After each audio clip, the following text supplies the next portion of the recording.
ہم اپنے خطبات جمعہ میں جو موضوع سن رہے ہیں، جس کا تذکرہ چل رہا ہے، وہ ہے دل کی کیفیات، اس کی اقسام، دل کی حالتیں۔ اور ہم نے دل کی ایک کیفیت، جس کو ہم اپنی زبان میں، اردو زبان میں قساوت قلبی یعنی دل کا سخت ہو جانا کہتے ہیں، اس بارے میں بہت ساری چیزیں ہم سن چکے ہیں، جان چکے ہیں۔ امید یہ ہے کہ ہمارے ذہنوں میں بھی ہوں گی۔ انسان کا دل سخت کب ہوتا ہے، اور اس دل کی سختی کی علامات کیا ہیں؟ کیسے پہچانیں گے ہم کہ ہمارا دل سخت ہو گیا ہے؟ یہ تو ہم نے جانا کہ دل سخت ہوتا ہے، لیکن پہچان کیا ہے؟ آپ کو کیسے معلوم پڑے گا کہ آپ کا دل سخت ہو گیا ہے؟ اور ہاں، اس چیز کا خیال رکھیں کہ یہ علامات جاننے کے بعد ہم ایک دوسرے کو اس میں فٹ کرنے کی کوشش نہ کریں، اپنی اصلاح کریں کہ کیا واقعی ہمارا دل ان حالتوں سے، ان کیفیات سے گزر رہا ہے؟ اگر ہمارا دل ان حالتوں سے گزر رہا ہے تو ہمیں اپنی پہلے اصلاح کرنی چاہیے۔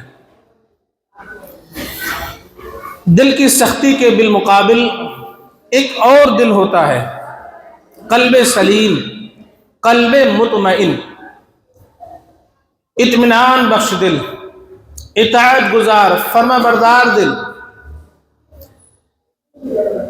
جب آدمی کا دل سخت ہو جاتا ہے، اس کی علامات میں سے جو چیزیں آتی ہیں وہ یہ ہیں کہ آدمی غفلت برتے، سستی، کاہلی، لاپرواہی اس کا شکار ہو جائے۔ سستی، کاہلی اور غفلت برتنا، جیسا کہ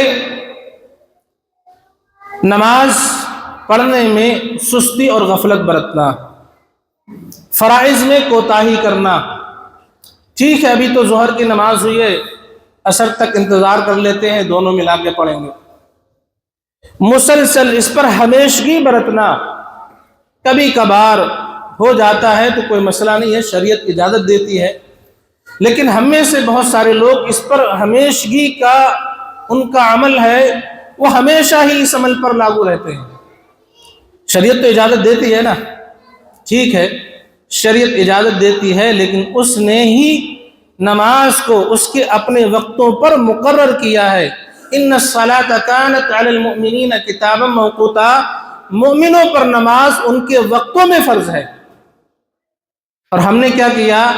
جو حالت اضطراری تھی، جس کی گنجائش تھی، اجازت تھی، اس کو ہی ہمیشگی کا معمول بنا لیا۔ عذر کیا ہے؟ مجبوری ہے۔ عذر کیا ہے؟ کام کاج بہت ہے۔ عذر کیا ہے؟ دور دراز سے آنا پڑتا ہے۔ یہ عذر ہمیں اللہ کی بارگاہ میں بھی دینے ہیں، اللہ ہم سے پوچھے گا۔ اب سوچو کہ ان عذروں کا اللہ کی بارگاہ میں کیا حشر ہوگا؟ اللہ کیا ہمارے ان عذروں کو قبول کر لے گا؟ اپنے دل سے پوچھو، کہیں مت جاؤ کہ ہم جو عذر دنیا والوں کے سامنے پیش کر رہے ہیں، اللہ ہمارے ان عذروں کو، ان بہانوں کو کیا قبول کر لے گا؟ اگر آپ کا دل گواہی دے کہ قبول کر لے گا تو پھر آپ کو اپنے ایمان کی خیریت لینے کی ضرورت ہے۔ نماز اس کے وقتوں پر فرض ہے۔ کچھ لوگ مغرب اور عشاء کو ہمیشگی کا معمول بنا کر کے پڑھتے ہیں، یا پھر ایسا نہیں ہے تو نماز جماعت سے نکل جانے کے بعد پھر مسجد میں آنا۔ کہیں آپ راستے میں پھنس سکتے ہیں، کوئی مجبوری آ سکتی ہے، کبھی کبھار ہوتا ہے، لیکن آپ کی ہر جماعت نکل رہی ہے، گویا کہ آپ کا دل سختی کی طرف مائل ہو چکا ہے، آپ کے دل میں سختی آ گئی ہے، آپ کا دل اللہ کی آیات اور محمد رسول اللہ کے فرامین سے اثر نہیں لیتا، ان پر دھیان نہیں دیتا، ان پر توجہ نہیں ہے، آپ کا دل سخت ہو گیا ہے۔ فرائض کے ساتھ ساتھ سنتوں میں کوتاہی، سنتوں میں لاپرواہی، نوافل کا اہتمام نہ کرنا، اور ہمارے ہاں تو ایک ٹرینڈ چل پڑا ہے کہ سنتوں کی کوئی ضرورت ہی نہیں ہے۔ اللہ اکبر، یہ دل کی سختی نہیں ہے تو کیا ہے؟ لقد کان لکم فی رسول اللہ اسوۃ حسنہ، مومنوں، مسلمانوں، محمد رسول اللہ تمہارے لیے بہترین نمونہ اور آئیڈیل ہے کہ آپ نے فرائض کے بعد سنتیں پڑھی ہیں۔ آپ نہیں پڑھ رہے ہو تو گویا کہ محمد رسول اللہ سے آگے بڑھ جانے کی کوشش ہے۔ آپ یہ تاثر دے رہے ہو جو دین، جو فرضوں کی اہمیت محمد رسول اللہ کو پتہ تھی، آپ ان فرضوں کی اہمیت رسول اللہ سے زیادہ جانتے ہو۔ کس سے زیادہ جان رہے ہو؟ محمد رسول اللہ سے آگے بڑھنے کی کوشش کر رہے ہو کہ آپ نے ہمیشہ سنتوں کا اہتمام کیا ہے، ہم اہتمام نہیں کر رہے ہیں۔ گویا کہ محمد رسول اللہ کو جو بات پتہ نہیں تھی وہ ہمیں معلوم ہو گئی کہ سنتوں کی اہمیت نہیں ہے، فرائض پڑھ لیں گے آپ کی نجات ہو جائے گی۔ یہ دل کی سختی نہیں ہے تو کیا ہے؟ کیا محمد رسول اللہ صلی اللہ علیہ وسلم نے سنتیں نہیں پڑھی؟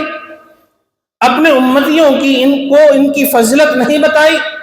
آپ صلی اللہ علیہ وسلم نے ارشاد فرمایا جو دن میں 12 رکعت سنتوں کا اہتمام کرتا ہے، اللہ جنت میں اس کے لیے ایک گھر بنا دیتا ہے۔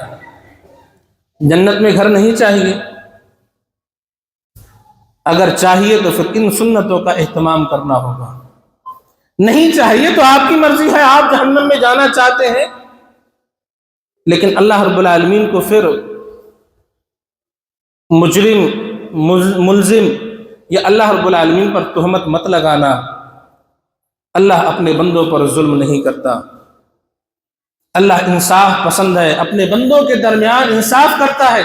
اما شاکرا و اما کفورا، ہم نے انسان کو اختیار دیا تھا، وہ چاہتا تو اپنا ہمارا فرما بردار بندہ بن کر کے آتا، اور وہ اس کی مرضی تھی تو چاہتا جہنم میں جانے والوں میں شامل ہو جاتا۔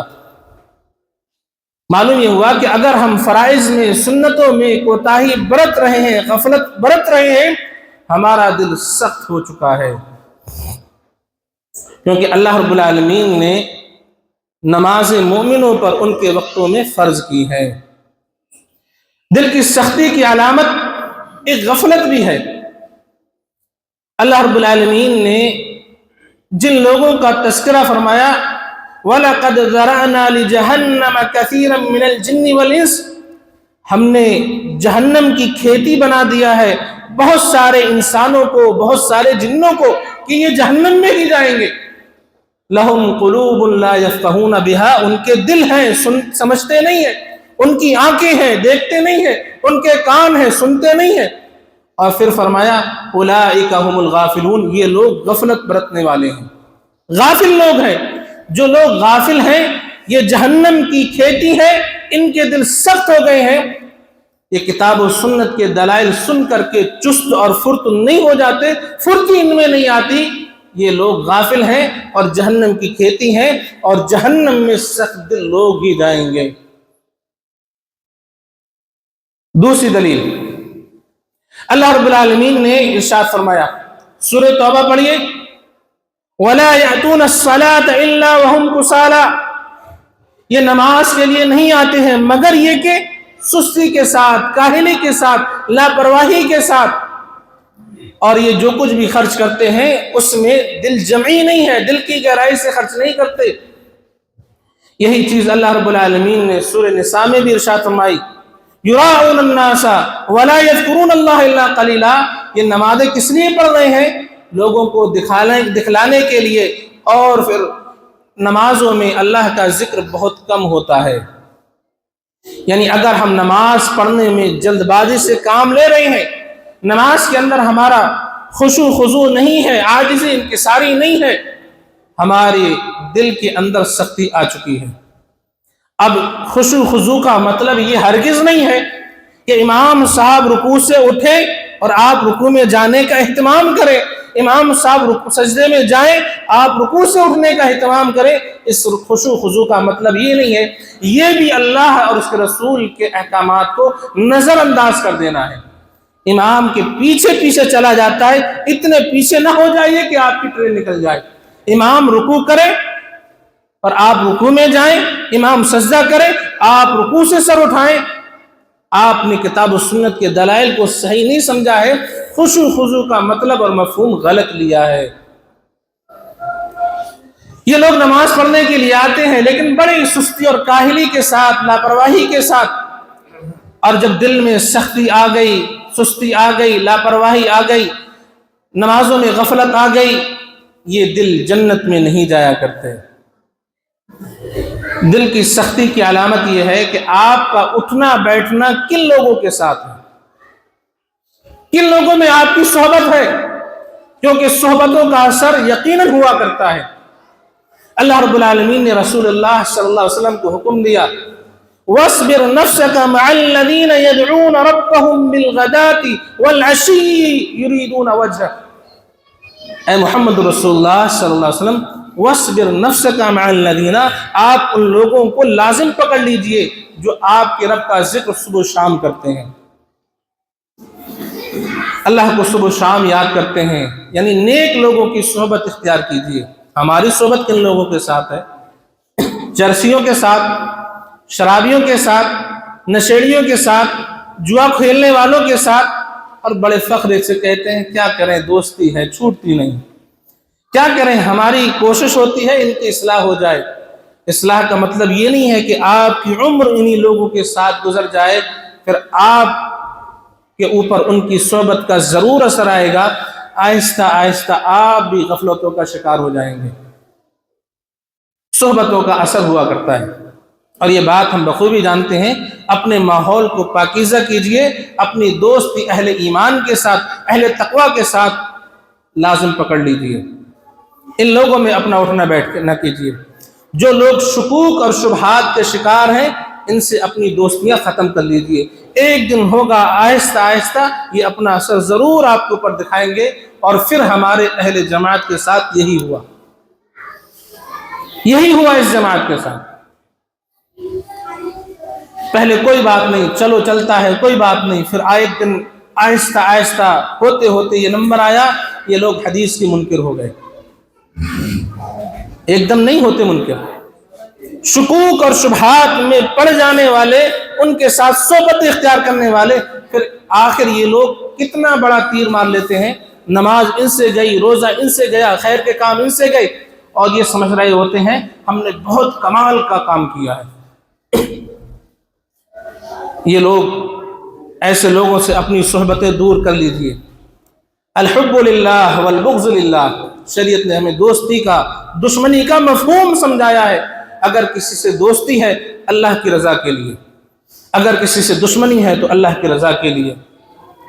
پھر اللہ رب العالمین نے منع فرمایا، وَلَا تَعْدُ عَيْنَاكَ عَنْهُمْ، آپ جو اہل ایمان ہیں ان سے اپنی نگاہوں کو ہٹائیے مت، اور دنیاوی زندگی کو چاہنے والے مت بنیے، حد سے زیادہ دنیا کے طلبگار مت بنیے۔ اگر ہم دنیا کے حد سے زیادہ طلبگار ہیں، ہمارا دل سخت ہو گیا ہے۔ کام کاج اتنا ہے کہ نماز کا وقت نہیں، فرصت نہیں ہے نماز کے لیے، گویا کہ دنیا کھانے کمانے کے لیے اللہ نے ہمیں اس دنیا میں بھیجا ہے۔ اللہ کے دین کا کام کرنے کے لیے ہمارے پاس وقت نہیں ہے، فرصت نہیں ہے، گویا کہ ہم کھانے کمانے کے لیے اس دنیا میں، بیوی بچوں کی پرورش کے لیے دنیا میں بھیجے گئے ہیں۔ جب دنیا طلبی ہمارا زندگی کا مقصد ہو جائے، ہمارا دل سخت ہو گیا ہے۔ یقین جان لیجئے جب آپ اللہ کے ہو جاؤ گے، اللہ دنیا کو آپ کے پیچھے لگا دے گا، آپ کی روزی آپ کے پاس چل کر کے آئے گی۔ لیکن ہم دنیاوی زندگی میں اتنے مست و مگن، ہر وقت، حتیٰ کہ سوتے وقت بھی ہمیں چین نہیں ہے۔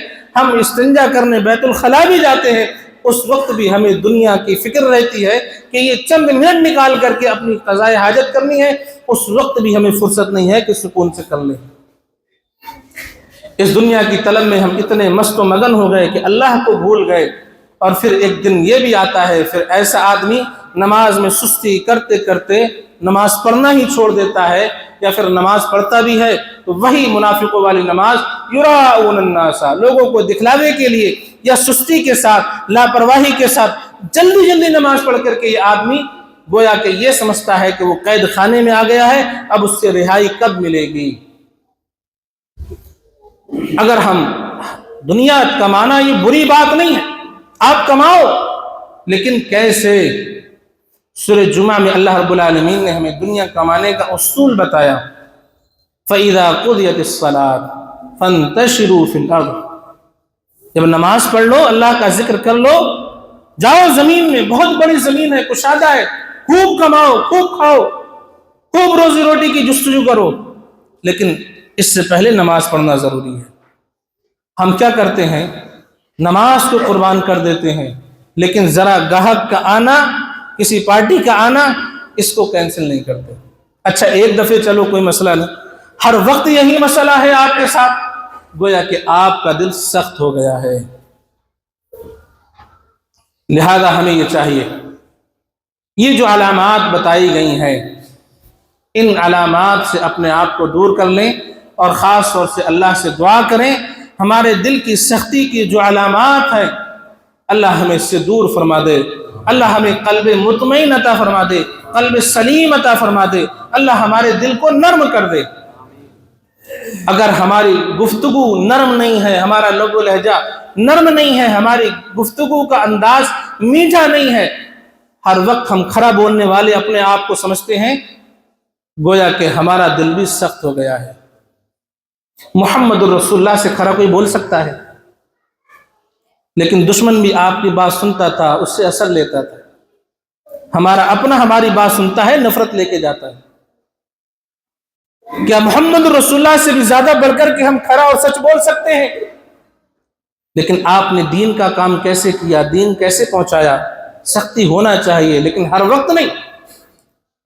ہر انداز آپ کا جو ہے لٹ مارنے والا ہے، آپ کو سلیقہ نہیں گفتگو کا، اور آپ یہ سمجھتے ہیں میں تو کھری بات کہتا ہوں، جو بھی ہو جو ہو اس کا اثر ہو۔ سچ کڑوا ہوتا ہے، محمد رسول اللہ نے کیا سچ نہیں بولا تھا؟ پھر اس سچ میں مٹھاس کیسی تھی؟ اس سچ میں مٹھاس تھی کہ نہیں تھی؟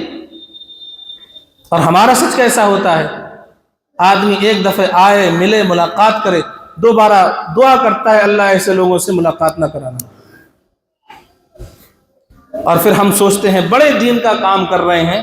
دراصل ہم دین کا کام نہیں کر رہے ہیں، ہم دین کو نقصان پہنچا رہے ہیں، سچ کا لیبل لگا کر کے، کھرے کھوٹے کا لیبل لگا کر کے۔ محمد رسول اللہ کے گفتگو کے انداز کو سیکھیے، سمجھیے کہ آپ نے دین کا کام کیسے کیا، کیسے لوگوں تک اپنی بات پہنچائی۔ کیا ہمیں محمد رسول اللہ کی گفتگو کا انداز نہیں لینا ہے؟ صرف یہی جان لیا کہ کھری بات کہنا ہے، صرف یہی جان لیا کہ سچ کہنا ہے، لیکن کہا کیسے جائے گا؟ اس کو کون سیکھے گا؟ کون جانے گا اس کو؟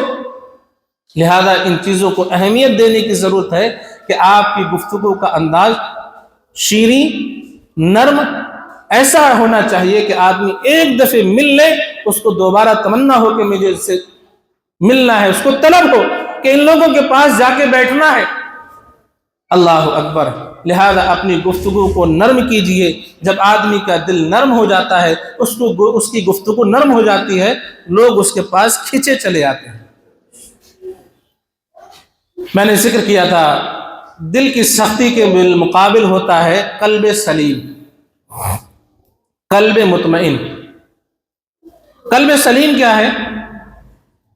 الا من اتى اللہ بقلب سلیم، مگر وہ شخص جو اپنے رب کے پاس قلب سلیم لے کر کے آ گیا۔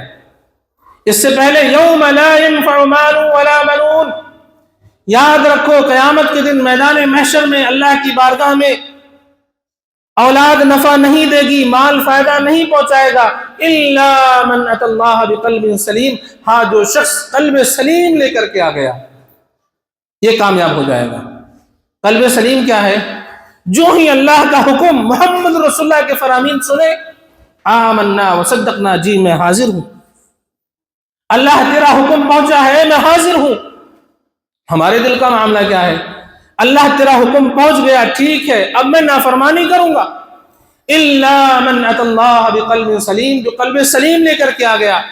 دیکھو نا ابراہیم علیہ السلام، اذ جاء ربہ بقلب سلیم، اللہ نے تعریف کی ابراہیم اپنے رب کے پاس قلب سلیم لے کر کے آئے۔ ایسا قلب سلیم ہے؟ ابراہیم اپنے بیٹے کی قربانی دینی ہے، حکم پہنچا، اولاد ایک ہے، آخری ہے، بڑی عمر میں اللہ نے اولاد دی ہے، ابراہیم اس اولاد کی قربانی دینی ہے، اللہ میں قربان کرنے کے لیے تیار ہوں۔ ہمیں حکم ملا، ہمیں حکم پہنچا، میرے بندے تیرے لیے یہ کام کرنا حرام ہے، ہم کیا کہتے ہیں؟ اللہ تیرا فرمان تو سچ ہے، حلال تو دور کی بات ہے، خواہشات چھوڑنا تو دور کی بات ہے، اللہ ہم تیرا حکم سن کر کے حرام کام چھوڑنا بھی پسند نہیں کرتے۔ یہ ہم ہیں، اور پھر تمنا لیے بیٹھے ہیں جنت میں تو ہم ہی جائیں گے، حرام میں ہمارے علاوہ کوئی نہیں جائے گا، اور آ بھی جائے گا جنت میں تو لٹ لے کر کے مار کے بھگا دیں گے۔ الا من اتى اللہ بقلب سلیم، قلب سلیم اپناؤ۔ حکم ابراہیم کو ہے بیٹے کی قربانی دے، اللہ کا یہ بندہ ابراہیم خلیل اللہ علیہ السلام، ہمارے ماں باپ آپ کے اوپر قربان ہو، اپنے بیٹے کی قربانی دینے کے لیے اللہ کے حکم پر تیار ہے، ہم حرام کام اللہ کے حکم پر چھوڑنے کے لیے تیار نہیں ہے، جنت میں نہیں جا سکتے۔ اللہ کا حکم ہمیں پہنچا۔ بہت سارے لوگ شراب پیتے ہیں، معلوم ہے کہ نہ حرام ہے؟ بہت سارے لوگ نشہ آور چیزوں کا استعمال کرتے ہیں، بیڑی، سگریٹ، گٹکا، تمباکو، شریعت کے دائرے میں یہ چیزیں بھی حرام ہیں جیسے شراب حرام ہے۔ ہمیں حکم پہنچا، اب ہم تعویلات کریں گے، ٹھیک ہے یہ آخری پیک ہے، ٹھیک ہے بیڑی، سگریٹ، تمباکو حرام کے درجے میں نہیں آتا، یہ مکروہ کے درجے میں آتا ہے، ناپسند ہے، حرام نہیں ہے۔ اللہ اکبر! سوچو اگر یہ بات محمد رسول اللہ صلی اللہ علیہ وسلم تک پہنچائی جائے کہ یہ وہ آپ کا امتی ہے، صحابہ تک یہ بات پہنچائی جائے، صحابہ یہ آپ کے پیچھے چلنے والے لوگ ہیں جو یہ کہہ رہے ہوتے ہیں ٹھیک ہے مکروہ ہے، ناپسند ہے، پھر کیا فیصلہ کیا جائے گا ہمارے سلسلے میں؟ کیا ہمیں دین میں داخل ہونے کی اجازت دی جائے گی یا دور بھگا دیا جائے گا؟ صحابہ نے تو انتظار نہیں کیا نا، تعویلات نہیں کی۔ اللہ اکبر! اللہ نے محمد رسول اللہ صلی اللہ علیہ وسلم کو کتنے پیارے صحابہ دیے تھے، یہ تھے قلب سلیم کے مالک لوگ۔ معلوم یہ ہوا کہ رسول اللہ صلی اللہ علیہ وسلم کی خواہش ہے، کیا چیز ہے؟ آپ کی تمنا ہے صحابی کے سلسلے میں۔ سیدنا عبداللہ بن عمر رضی اللہ عنہ کے بارے میں آتا ہے، رسول اللہ کے پاس آئے خواب کی تعبیر لے کر پوچھنے کے لیے، آپ سے ملاقات نہیں ہو سکی، اپنی بہن کو خواب بتایا اور واپس چلے گئے۔ آپ صلی اللہ علیہ وسلم نے پورا خواب سنا اور فرمایا لو کان یصلی باللیل، عبداللہ بڑا اچھا آدمی ہے، کاش یہ رات کی نماز پڑھنا شروع کر دے۔ حکم ہے؟ نہیں ہے نا؟ فرض کیا آپ نے؟ نہیں کیا۔ کیا کہا؟ ایک تمنا ظاہر کی اپنی، کاش کہ عبداللہ رات کی نماز شروع کر دے۔ کان لا ینام من اللیل الا قلیلا، حدیث میں آتا ہے، بخاری شریف پڑھے، عبداللہ ابن عمر یہ بات سننے کے بعد رات کو بہت کم سوتے تھے، پوری راتیں جاگ کر کے گزار دیتے تھے۔ کیا ہے؟ رسول اللہ کی تمنا اور خواہش ہے۔ اللہ اکبر! ہم ہیں کیا ایسے؟ ہم تو حکم سن کر کے گھوم رہے ہیں، یہ صحابی تمنا سن کر کے میرے نبی کو یہ بات پسند ہے، ساری رات جاگتے ہوئے کٹ جاتی ہے کہ رسول اللہ کی خواہش ادھوری نہ رہ جائے۔ اس لیے یہ سارے کے سارے صحابہ قلب سلیم کے مالک تھے، اور اللہ نے ان کے ایمان کی گواہی دی قرآن مجید میں۔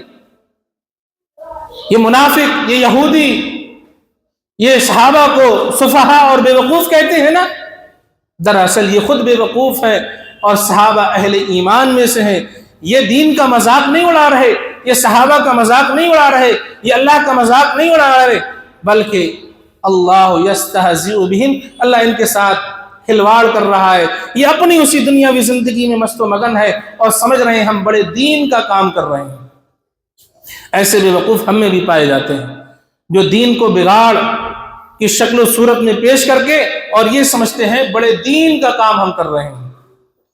اللہ اکبر! ایک لمبا عرصہ ہو گیا ہمیں یہاں رہتے ہوئے، ہم نے کیا کیا دین کے لیے؟ جو لوگ آئے تھے ہمارے پاس ہم نے ان کو بھی بھگا دیا، جو لوگ ہم سے متاثر ہوئے تھے، ہم سے جڑے تھے، آج وہ ہماری شکلیں دیکھنا پسند نہیں کرتے۔ کیوں؟ ہم نے دین صحیح صورت میں ان کے سامنے پیش نہیں کیا۔ ہم نے دین کی صحیح ترجمانی نہیں کی. اور یہ بات جماعتی لیول پر نہیں ہے، یہ بات عالمی لیول پہ بھی لے لیجئے. مسلمانوں نے لوگوں کے سامنے، کفار کے سامنے اسلام کی کیا صورت پیش کی ہے، کیا نقشہ پیش کیا ہے اسلام کا. حتیٰ کہ غیر مسلم ہم سے گھن کھاتے ہیں اور ہمیں تانا دیتے ہیں ان کا اسلام، ان کا قرآن، ان کے رسول سود کو حرام کرتے ہیں، لیکن مسلمان سود کھاتے ہیں. شراب کو حرام کرتا ہے ان کا اسلام، مسلمان شراب پی رہے ہیں. تو پھر یہ ہمارا نقشہ دنیا دیکھ رہی ہے، اسلام سے متاثر ہوگی یا نفرت کرے گی؟ اللہ اکبر. تو اللہ نے رسول اللہ صلی اللہ علیہ وسلم کو ایسے صحابہ دیے تھے. رسول اکرم صلی اللہ علیہ وسلم سے صحابی کی ملاقات ہوئی، اور اس حال میں ملاقات ہوئی کہ رسول اکرم صلی اللہ علیہ وسلم کے سینے مبارک کرتے کا بٹن لگا ہوا نہیں تھا، سینہ کھلا ہوا تھا. کیسا تھا؟ سینہ کھلا ہوا تھا. صحابی نے رسول اللہ کو اس حال میں دیکھ لیا، کبھی بھی عمر بھر موسم جو بھی ہو سینے کا بٹن نہیں لگایا، سینے کا بٹن نہیں لگایا. رسول اللہ کو اس حال میں دیکھ لیا. یہ ہے محبت، یہ ہے معیار، یہ ہے قلب سلیم. فَإِنْ آمَنُوا بِمِثْلِ مَا آمَنْتُمْ بِهِ فَقَدْ اهْتَدَوْا. جیسے صحابہ ایمان لائے ہیں، اگر اس لیول کا ایمان ہے، اس کیٹیگری کا ایمان ہے، پھر ہدایت پر ہو ورنہ ہدایت پر نہیں ہو. دعوے داری چاہو جتنی مرضی کر لینا، لیکن اللہ تمہیں ایمان کی کسوٹی پر ان صحابہ کے طرز پر اپنائے گا، ان صحابہ کے طرز پر چیک کرے گا. پھر جنت ہے، اس کے بعد جنت نہیں ہے. کیا ہے ہماری یہ خواہش؟ ہم تو انہی مسائل میں الجھ کر کے ٹوپی ہونی چاہیے کہ نہیں ہونی چاہیے، ٹوپی کے بغیر نماز نہیں ہو رہی ہے، اور ہم نے پھر ایسی قسم باندھی ہے، ایسی قسم کھائی ہے کہ ٹوپی سر پہ آنے نہیں دینا ہے. مر جانا ہے لیکن ٹوپی سر پہ آنے نہیں دینا ہے. ٹھیک ہے، نماز ٹوپی کے بغیر ہو جاتی ہے، لیکن اس کا مطلب یہ نہیں ہے آپ اس کو ہمیشگی کا معمول بنا لیں.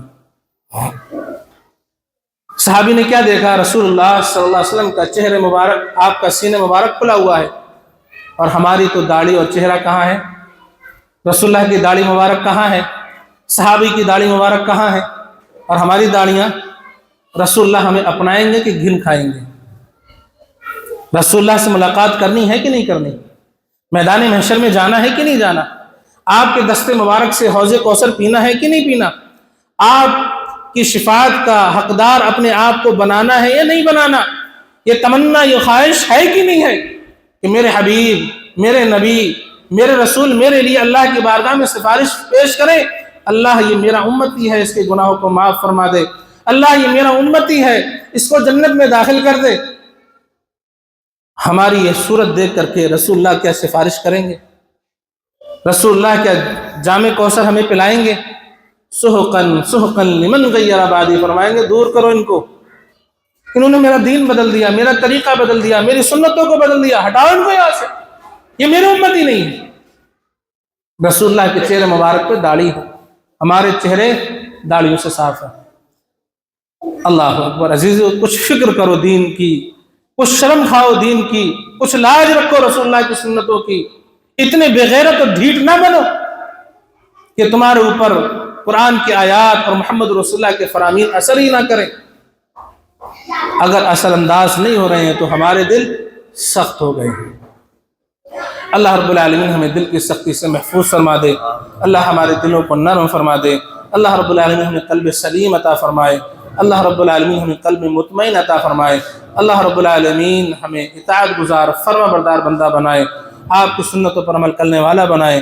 اللہ رب العالمین ہمیں پیارے مصطفیٰ علیہ السلام کے دست مبارک سے جام کوثر پینا نصیب فرمائے. آپ کی شفاعت ہمیں نصیب فرمائے.